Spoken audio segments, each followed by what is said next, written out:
आज हम एक बहुत ही इम्पोर्टेंट टॉपिक का डिस्कशन करेंगे कि क्या एसआईपी बेस्ट है या फिर लमसम या फिर कुछ और भी तरीका हो सकता है पैसे इन्वेस्ट करने का, जिसको हम कहते हैं मॉडिफाइड एसआईपी।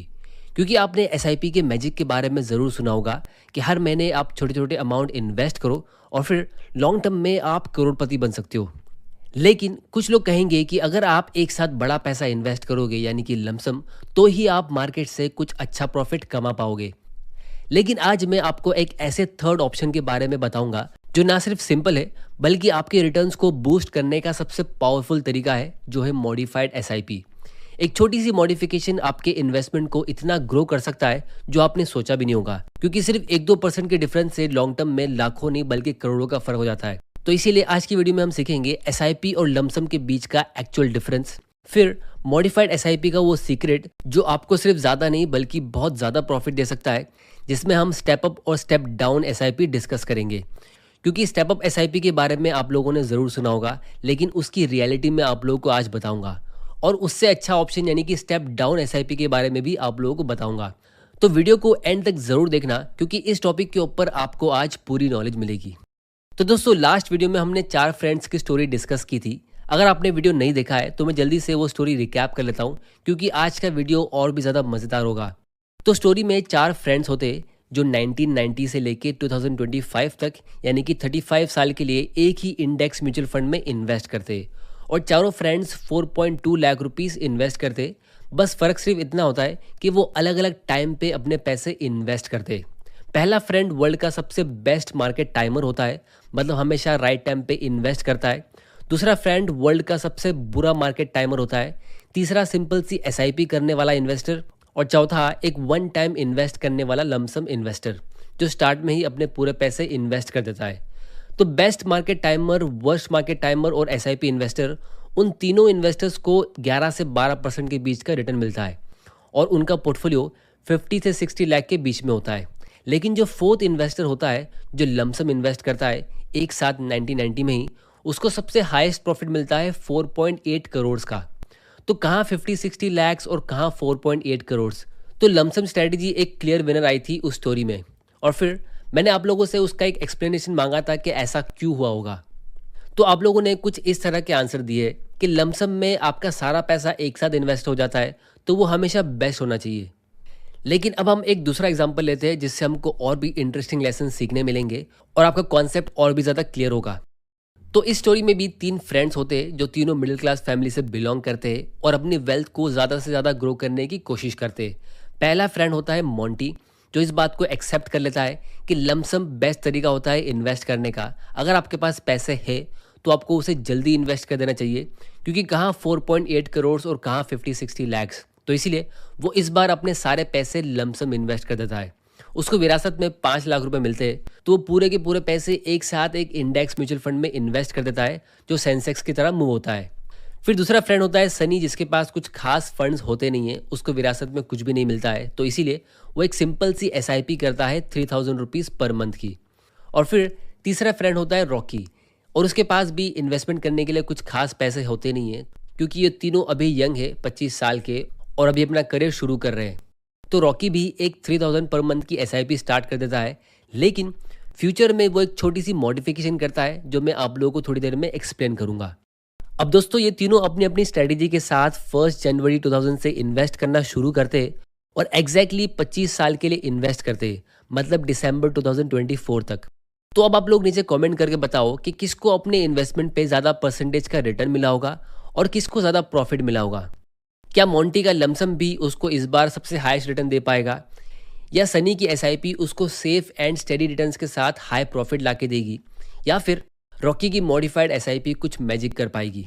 तो उसके लिए हम आगे स्टोरी को कंटिन्यू करते हैं। तो जब जनवरी 2000 के स्टार्ट में तीनों ने इन्वेस्ट करना शुरू किया था, तब मार्केट अपने ऑल टाइम हाई पे था, और .com बबल उसके कुछ ही महीनों बाद बर्स्ट होने वाला था, मतलब एक मार्केट क्रैश आने वाला था। लेकिन ये चीज़ इन तीनों को नहीं पता थी, क्योंकि हमको मार्केट क्रैश के बारे में पहले से नहीं पता होता है।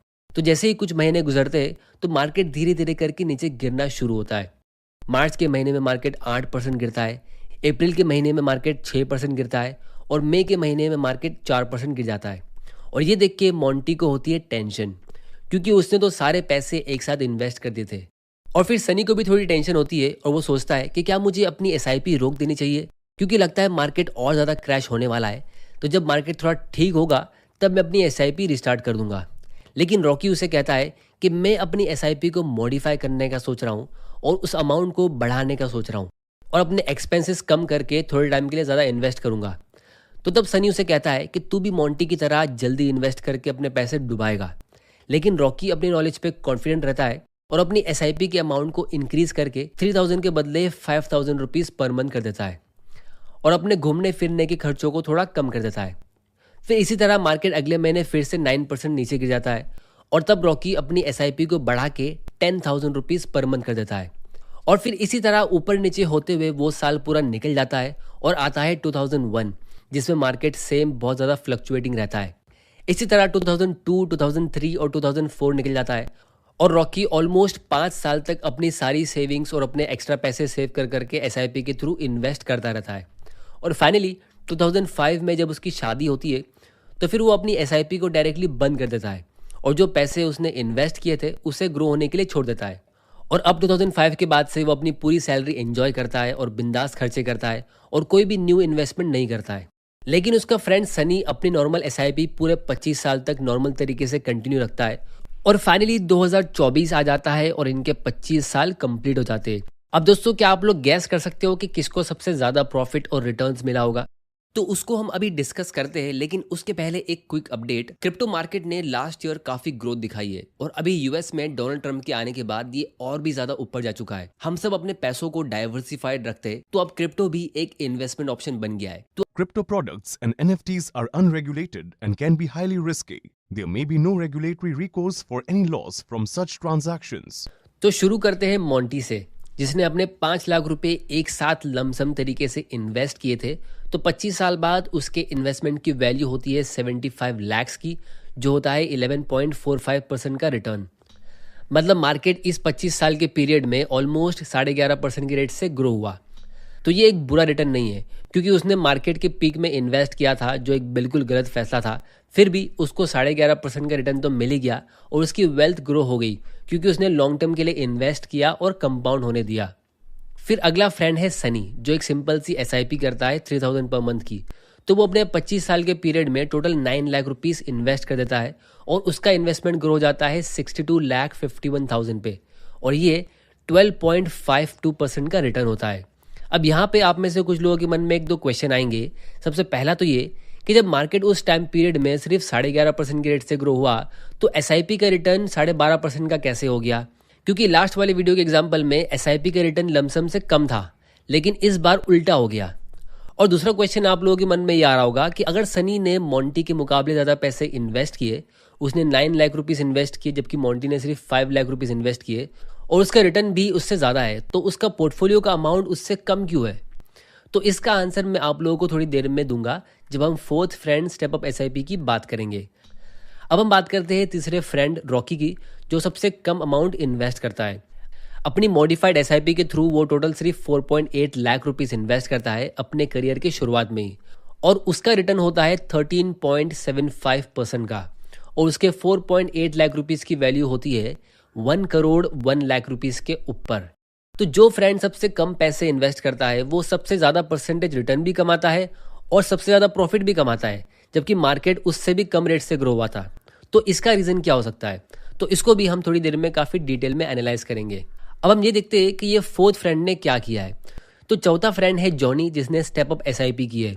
अब आप पूछोगे कि ये स्टेप अप एसआईपी क्या होती है, तो आइए इसको पहले समझते हैं। लेकिन उसके पहले दोस्तों, अगर आप लोगों को इस वीडियो से वैल्यू मिल रही है तो इसे लाइक करना मत भूल जाना, ताकि यूट्यूब आपके लिए ऐसे और वैल्यूबल वीडियोस प्रमोट करेगा। तो एसआईपी क्या होती है ये आपको पहले ही पता होगा। आपको एक म्यूचुअल फंड, डेट और अमाउंट सिलेक्ट करना होता है, लेकिन स्टेप अप एसआईपी में आप एक परसेंटेज भी सिलेक्ट करते हो, जितने परसेंट से आप हर साल अपने इन्वेस्टमेंट अमाउंट को बढ़ाना चाहते हो। जैसे मान लो आपने एक एसआईपी स्टार्ट की है 5000 रुपीज़ पर मंथ की, और आपने स्टेप अप का ऑप्शन सिलेक्ट किया है 10% के रेट से। तो इसका मतलब ये है कि हर महीने आपके बैंक अकाउंट से 5000 रुपये उस म्यूचुअल फंड में इन्वेस्ट होंगे। लेकिन जब आपका 1 साल कंप्लीट हो जाएगा तो उसके बाद ऑटोमेटिकली 5000 रुपये के बदले 10% एक्स्ट्रा, मतलब 5500 रुपीज़ हर महीने उस म्यूचुअल फंड में इन्वेस्ट होते रहेंगे। फिर अगले साल वो 10% और बढ़ जाएगा और 6,050 रुपीज़ उस म्यूचुअल फंड में आपकी तरफ से इन्वेस्ट होते रहेंगे। तो यहाँ पे आप अपनी तरफ से इन्वेस्ट किए हुए पैसे को बढ़ाते हो ताकि आपको ज़्यादा प्रॉफिट मिले। तो ये ऑप्शन इसीलिए बेनिफिशियल होता है क्योंकि ज़्यादातर लोगों की सैलरी शुरुआत में कम होती है और फिर धीरे धीरे करके बढ़ती है। तो इसीलिए इसमें आप टाइम के साथ धीरे धीरे करके ज़्यादा पैसे इन्वेस्ट कर सकते हो और नॉर्मल एसआईपी की तरह आप इसे जब चाहे स्टॉप या पॉज कर सकते हो। तो अगर आप लोग जानना चाहते हो कि ये स्टेप अप एसआईपी सेट कैसे करते हैं या इस टॉपिक पे आपके पास और क्वेश्चंस है तो नीचे कमेंट करके बता दो, मैं आने वाले वीडियोस में उसे कवर कर दूंगा। तो चौथे फ्रेंड ने स्टेप अप एसआईपी की थी। स्टार्ट उसने सिर्फ 1,500 रुपीज़ पर मंथ से की, लेकिन उसने 10% का स्टेप अप किया।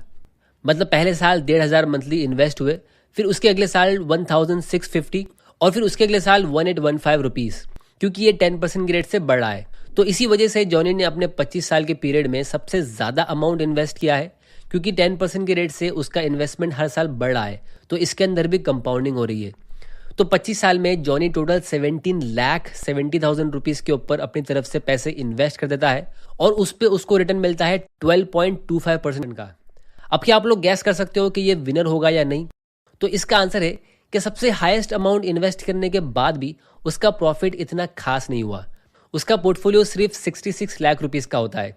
और ये देख के आप में से कुछ लोगों को एक शौक लगेगा कि इतना ज़्यादा अमाउंट इन्वेस्ट करने के बाद भी इतना कम प्रॉफिट क्यों। तो अब यहाँ पे हम अपना पहला डिटेल एनालिसिस करते हैं सनी और जॉनी का, मतलब normal SIP versus step up SIP. तो अगर आप नोटिस करो तो इन दोनों के फाइनल पोर्टफोलियो वैल्यू में ज़्यादा फर्क नहीं दिख रहा है। नॉर्मल एसआईपी में सनी का फाइनल पोर्टफोलियो 62 लैक्स का होता है और स्टेप अप एसआईपी में जॉनी का पोर्टफोलियो सिर्फ 66 लैक्स का, सिर्फ 4 लाख रुपए का फर्क। लेकिन अगर इन्वेस्टेड अमाउंट देखो तो पिक्चर बहुत ही अलग है। सनी ने सिर्फ 9 लाख रुपीज़ इन्वेस्ट किए और जॉनी ने स्टेप अप एसआईपी के थ्रू इसका ऑलमोस्ट डबल 18 लाख इन्वेस्ट किया। और फिर भी पोर्टफोलियो का साइज डबल होना तो दूर, बहुत ही थोड़ा सा इंक्रीज हुआ है। तो अब सवाल ये उठता है कि ये ऐसा हुआ क्यों है? तो इसका पहला और सबसे बड़ा रीज़न है टाइम वैल्यू ऑफ मनी, क्योंकि पैसों की वैल्यू होती है टाइम के हिसाब से। जॉनी के स्टेप अप एसआईपी की वजह से बड़े बड़े इन्वेस्टमेंट्स लेट हुए जब मार्केट काफ़ी ज़्यादा ग्रो हो चुका था। इन बड़े इन्वेस्टमेंट्स को मार्केट में कम टाइम मिला ग्रो होने के लिए, इसीलिए कंपाउंडिंग का मैजिक वहाँ पे ज़्यादा काम नहीं कर पाया। दूसरा रीज़न है रिटर्न परसेंटेज का फ़र्क। सनी की नॉर्मल एसआईपी का रिटर्न 12.52% का था, लेकिन जॉनी के स्टेप अप एसआईपी का रिटर्न उससे थोड़ा सा कम 12.25% का रहा है। क्योंकि स्टेप अप एसआईपी में जैसे जैसे आप बड़ा अमाउंट इन्वेस्ट करते हो, वो इन्वेस्टमेंट ज़्यादातर फ्यूचर ईयर्स में होते हैं जब मार्केट ऊपर जा चुका होता है। इसका मतलब ये है कि आप महंगे प्राइसेस पे ज़्यादा यूनिट्स बाय कर रहे हो, जो आपके ओवरऑल रिटर्न को धीरे धीरे करके नीचे लेके आता है। तो दोस्तों यहाँ पे आप लोगों को एक आइडिया मिल गया होगा कि स्टेप अप एसआईपी दुनिया का सबसे बेस्ट ऑप्शन तो नहीं है, लेकिन बुरा भी नहीं है। क्योंकि अगर आपके पास अपनी लाइफ के अर्ली स्टेज पे ज़्यादा पैसे है ही नहीं तो आप ज़्यादा कुछ नहीं कर सकते, लेकिन फिर भी आप कुछ ना कुछ कर सकते हो, जो रॉकी ने किया, जिसको हम आगे देखेंगे। अब हम दूसरा एनालिसिस करते हैं मॉन्टी और सनी का, मतलब लमसम वर्सेस नॉर्मल एसआईपी का। तो नॉर्मल एसआईपी का परसेंटेज रिटर्न ज़्यादा होने के बावजूद उसका फाइनल बैलेंस लमसम के पोर्टफोलियो से छोटा रह गया। लमसम का रिटर्न 11.45% का था और नॉर्मल एसआईपी का रिटर्न 12.52% का था, और अमाउंट भी एसआईपी का ज़्यादा था, फिर भी फाइनल बैलेंस कम रहा। इसका भी रीज़न वही है, time value of money. Monty का जो 5 लाख रुपीज़ का लमसम इन्वेस्टमेंट था वो पूरे 25 साल के लिए ग्रो हुआ और उसका हर एक रुपया 25 साल के लिए कंपाउंड होता रहा। मतलब 5 लाख के कैपिटल का हर एक रुपया पूरे 25 साल के लिए इन्वेस्टेड रहा। अब अगर हम सनी की बात करें तो उसने टोटल 9 लाख रुपीज़ इन्वेस्ट तो किए, लेकिन वो पूरा पैसा एक साथ इन्वेस्ट नहीं हुआ था। उसका इन्वेस्टमेंट स्टेप बाय स्टेप होता रहा 3,000 रुपीज़ पर मंथ के हिसाब से। इसका मतलब उसने जो पहला 3,000 रुपीज़ इन्वेस्ट किया था जनवरी 2000 में, वो पूरे 25 साल के लिए ग्रो हुआ। लेकिन उसने जो लास्ट 3,000 रुपीज़ इन्वेस्ट किया था दिसंबर 2024 में, वो तो सिर्फ एक ही महीने के लिए ग्रो हो सका। तो उसका पूरा 9 लाख रुपीज़ मॉन्टी के लमसम इन्वेस्टमेंट की तरह पूरे 25 साल ग्रो नहीं हुआ। तो यही रीज़न है जिसकी वजह से सनी का रिटर्न ज़्यादा था, लेकिन फिर भी उसका पोर्टफोलियो बैलेंस कम रह गया, क्योंकि उसका पैसा धीरे धीरे करके इन्वेस्ट हुआ। तो जो पैसा लेट इन्वेस्ट हुआ उसको कम टाइम मिला ग्रो होने के लिए। लेकिन अब सवाल ये उठता है कि उसका परसेंटेज रिटर्न ज़्यादा क्यों है? तो उसका रीज़न ये है कि उसने एसआईपी के थ्रू ये 2001 और 2002 के मार्केट क्रैश का फ़ायदा उठाया और सस्ते प्राइस पे यूनिट्स को बाई किए, जो लमसम इन्वेस्टर मॉन्टी नहीं कर पाया। लेकिन रॉकी ने ऐसा ज़रूर किया था। तो अब हम फाइनली रॉकी के रिटर्न्स को एनालाइज करते। तो रॉकी ने अपने सारे इन्वेस्टमेंट्स जनवरी 2000 से लेकर दिसंबर 2004 के बीच में किए, एक ऐसे टाइम पे जब मार्केट में काफ़ी ज़्यादा वॉलेटिलिटी थी और वो टाइम पे मार्केट अपने लोएस्ट लेवल्स पर था। तो रॉकी ने मार्केट को टाइम करने की कोशिश नहीं करी, उसने बस एक सिंपल सी एसआईपी के थ्रू मार्केट की वॉलेटिलिटी को देख के डिस्काउंट का एडवांटेज उठा लिया और एसआईपी के अमाउंट को बढ़ा दिया। तो मार्केट जब अपने बॉटम पे था तो रॉकी की एसआईपी से ज़्यादा यूनिट्स बाय हुए और क्योंकि वो इन्वेस्टमेंट रॉकी की लाइफ के अर्ली स्टेज में ही हो गए तो वो कंपाउंडिंग के मैजिक से ज़्यादा टाइम तक ग्रो होते भी रहे और इसीलिए उसने इन्वेस्ट सबसे कम किया था, सिर्फ स्टार्ट के 5 साल में 4.8 लाख रुपीस, और फिर भी उसका फाइनल पोर्टफोलियो 1 करोड़ के ऊपर निकल गया और मार्केट उस टाइम पीरियड में 11.45% के रेट से ग्रो हुआ था, लेकिन फिर भी उसका पोर्टफोलियो 13.75% के रेट से ग्रो हुआ। तो यहाँ पे आप लोगों को एक इंटरेस्टिंग लेसन सीखने मिला होगा कि अगर मार्केट ज़्यादा अच्छी रेट से ग्रो नहीं भी होता है तो भी आप उससे अच्छा रिटर्न लेके आ सकते हो सिंपल सी एसआईपी के जरिए। और स्टेप अप एसआईपी की रियलिटी आपको पता चल गई होगी। तो इसीलिए सबसे डेंजरस और सबसे बुरा मॉडिफिकेशन आप अपनी एसआईपी में ये कर सकते हो कि आप मार्केट क्रैश के टाइम पे अपनी एसआईपी को रोक देते हो, क्योंकि अगर आप ऐसा करते हो तो मार्केट उस टाइम पीरियड में हो सकता है कि 12-13% के रेट से ग्रो होगा, लेकिन आपको सिर्फ 6-7% का ही रिटर्न मिलेगा। और सबसे बेस्ट मॉडिफिकेशन जो आप अपनी एसआईपी में कर सकते हो वो स्टेप अप नहीं है, क्योंकि स्टेप अप से तो आप फ्यूचर में बड़े अमाउंट इन्वेस्ट करते हो जब मार्केट ऊपर जा चुका होगा। तो सबसे बेस्ट मॉडिफिकेशन जो आप कर सकते हो वो ये है कि आप अपनी लाइफ के अर्ली ईयर्स में ही इन्वेस्टिंग करना शुरू कर देते हो और जब आपकी लाइफ का पहला मार्केट क्रैश आता है तो उस टाइम पे आप उसका भरपूर फायदा उठाते हो मैक्सिमम अमाउंट इन्वेस्ट करके। और फाइनली सबसे लास्ट और सबसे इंपॉर्टेंट क्वेश्चन का मैं आंसर देता हूँ, जो क्वेश्चन मैंने लास्ट वीडियो में पूछा था कि पहली वाली स्टोरी में जहाँ पे 4 फ्रेंड्स 1990 से इन्वेस्ट करना शुरू करते हैं तो उसमें लमसम विनर था जिसमें उसको 14.5% का रिटर्न मिला था और एसआईपी इन्वेस्टर्स का रिटर्न बहुत ही कम था, 11 से 12% के बीच का। लेकिन आज की स्टोरीज में आप देखोगे तो तीनों एसआईपी इन्वेस्टर्स का परसेंटेज रिटर्न लमसम इन्वेस्टर से ज़्यादा था। तो इसका आंसर ये है कि जब आप इन्वेस्ट करना शुरू करते हो तो तब से मार्केट किस तरह ग्रो होता है ये सारा खेल उसी पे डिपेंड करता है, क्योंकि 1990 में सेंसेक्स 683 पॉइंट्स पे था और उस दिन के बाद से सेंसेक्स उस लेवल पे कभी नहीं रहा। तो ऐसे टाइम पे लमसम इन्वेस्ट करना बेस्ट होता है। लेकिन आज वाला कंपटीशन जो जनवरी 2000 से शुरू हुआ था तब सेंसेक्स 5200 पॉइंट्स पे था, जो बाद में 4000 3000 पे आके गिरा, यहाँ तक कि 2000 के लेवल पे भी आ गया था। तो ऐसे टाइम पे लमसम इन्वेस्ट करना स्मार्ट नहीं होता है। तो इसीलिए जब आपको क्लियरली पता है कि ये मार्केट या ये स्टॉक यहाँ से ऊपर ही जाएगा, ये ऑलरेडी बहुत ज़्यादा क्रैश हो चुका है, ये अपने लोएस्ट लेवल पे है, तभी आपको लमसम इन्वेस्ट करना चाहिए। वरना अगर आपको मार्केट कंडीशन के बारे में नहीं पता कि मार्केट यहाँ से ऊपर जाएगा या नीचे, तो फिर आपके लिए एसआईपी ही बेस्ट है। तो दोस्तों आज की वीडियो में इतना ही। अगर आपको इस वीडियो से कुछ सीखने मिला तो चैनल को सब्सक्राइब जरूर कर लेना और बेल आइकन प्रेस कर देना, क्योंकि आपके लिए ऐसे वैल्यूबल वीडियोस मैं लाता रहूंगा। और इस वीडियो को शेयर करो अपने फ्रेंड्स और फैमिली मेंबर के साथ, ताकि उनको भी रियल फाइनेंशियल एजुकेशन मिले कि इन्वेस्टिंग करते कैसे। नेक्स्ट वीडियो आप कौन सी टॉपिक पे देखना चाहते हो वो चीज़ नीचे कमेंट करके बताओ। अगर वीडियो पसंद आया तो इसे लाइक करो, नहीं पसंद आया तो डिसलाइक करो। आपका वैल्यूबल टाइम देने के लिए thank you and good bye.